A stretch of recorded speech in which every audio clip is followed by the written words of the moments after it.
இதே மொழி பற்றாகத்தான் இருக்கு. நீங்கள் வேணால் பாருங்கள். எதை வைத்து நீங்கள் எது அதிகாரத்துக்கு போனீங்களோ அதுவே உங்களை வீழ்த்தும். இதுதான் சாபம். ஏன்னா இந்த மொழியை இவ்வளோ மோசமாக சீரழிச்சிட்டு இருக்கிற உங்களை போல ஒரு கும்பல் வேற எந்த கும்பலையும் பார்க்க முடியாது. திராவிட கட்சிகள், திமுக, அதிமுக ரெண்டும் சமம். இதில் வயிற்று எரிச்சலாக இருக்குது. கன்னட மாநிலம் போய் சுற்றிட்டு வந்தால் போனால் எங்கே பார்த்தாலும் கன்னடத்தில் அவ்வளோ அழகாக பாருங்கள். ஒன்று ஒன்றா பார்த்துக்கிட்டே அவங்க எவ்வளோ அழகாக எல்லாம் கன்னட மொழியில். நீ எந்த கொம்பனாரு, எவ்வளோ பெரிய கார்பரேட் நிறுவனமாரு, எவ்வளோ பெரிய அதிகாரம் கொண்டவனாரு, முதல்ல தமிழில் பேர் பலகை வச்சிருங்க. சத்தம் இல்லாமல் என்ன பண்ணோம், ஒரு டீமு போவோம்.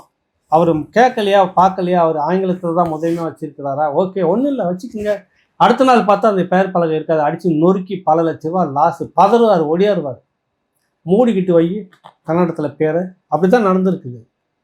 நீங்கள் என்ன பண்ணுறீங்க, தமிழில் பெயர் பலகை வைங்கன்னு சொல்லிட்டு குரல் எழுப்புனா உடனே தீவிரவாதின்றீங்க. இந்த மொழியால் தான் உங்களுக்கு அழிவே இருக்குது. திராவிட கட்சிகளுக்கு சுபவீர பாண்டியன் போரில் கத்துறாங்கல்ல, இவங்களுக்கு ஏன் நான் அடிக்கடி ஐயா பேரை சொல்லிட்டு இருக்கிறேன்னா, இவ்வளோ நாள் எங்கே இருந்தாலும் தெரியல, திடீர்னு வந்துச்சு உசுறு எழுந்து வந்து மரங்களுக்கும் மாநாடுகளுக்கும் மாநாடு என்பது ஏமாற்று வேலைன்னா அப்புறம் என்ன ஏமாற்று வேலை? சரி, நீங்கள் என்ன உருப்படியாக செய்திருக்கீங்க தமிழ்நாட்டில்? சமூக நீதி கண்காணிப்புன்னு உங்களை போட்டுருந்தாங்க, தண்டத்துக்கு சுற்றிட்டு வந்திருக்கீங்க. என்ன ஆக்கப்பூர்வமாக பண்ணியிருக்கீங்க? ஆட்சியில் உங்களை ஒரு வெளிப்படையாக கொடுக்க முடியுமா? நேர்மையான மனிதராக இருந்தால் பல முறை கேட்டுட்டேன்.